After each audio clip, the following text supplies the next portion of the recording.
미국 정부에서는 24일 트럼프가 이번 방한 기간에 김정은과 만날 계획은 없다고 언급했습니다. 하지만 미국 정부는 트럼프가 비무장지대에 방문할 가능성에 대해서는 열어둔 것으로 보입니다. 한미 정상회담에서의 핵심 의제는 무역, 북한, 그리고 한미동맹이었습니다. 트럼프는 평소에 대미 투자를 강조했는데요. 이번에 경제인들과 별도로 행사를 가질 예정이라고 합니다. 미국 행정부의 고위 당국자는 트럼프가 김정은과 만남을 가질 가능성에 대한 질문에 그럴 계획은 없다고 언급했습니다. 그는 트럼프는 문재인을 만나러 가는 것이라며 북한과 한미동맹에 대해서 논의할 것이고 다룰 분야가 많다는 것을 덧붙였습니다. 트럼프의 방언과 고위 당국자의 발언에 대해서 곰곰이 생각해본다면 트럼프는 판문점 등지에서 김정은과 깜짝 만남을 가질 가능성도 있을 것입니다. 현재 미국은 북한과의 대화 재개에 어느 정도 의지를 드러내고 있으나 2차 북미 정상회담이 결렬된 이후에는 아직 실무 협상도 재개하지 못한 상황입니다.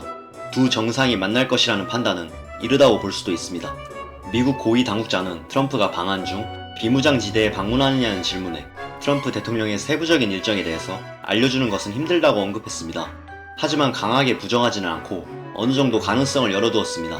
그는 문재인과 논의할 무역 문제에 대해서 한미 자유무역협정 개정으로 올해 초 이후 한미 무역관계가 많이 좋아졌다고 하였습니다. 그는 정확한 무역 현안에 대한 언급은 없었으나 미국의 화웨이 제재에 한국도 동참하라는 요청 등이 있을 것으로 예상됩니다.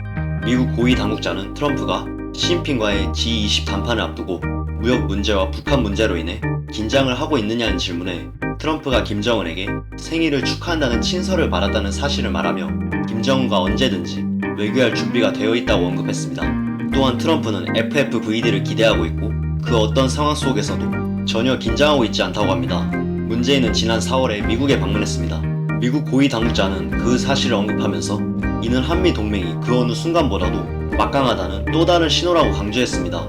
트럼프는 지난달 일본 국빈 방문 당시에도 도착 당일 일본 주요 기업들과의 식사에서 공정한 무역을 원한다는 사실과 대미 투자를 강요한 적이 있습니다. 트럼프는 이번 방안에서 한국의 경제인들과 만나 대미 투자를 언급할 것으로 보이고 비무장지대에서 김정은과 깜짝 만남을 가질 가능성도 높다고 생각됩니다. 시진핑의 북한 방문도 강렬한 인상을 남겼는데요. 트럼프의 방안 그리고 비무장지대를 통한 트럼프와 김정은의 만남의 가능성은 훨씬 더 강렬한 인상을 남길 것으로 보입니다. 앞으로의 트럼프의 행보가 주목됩니다.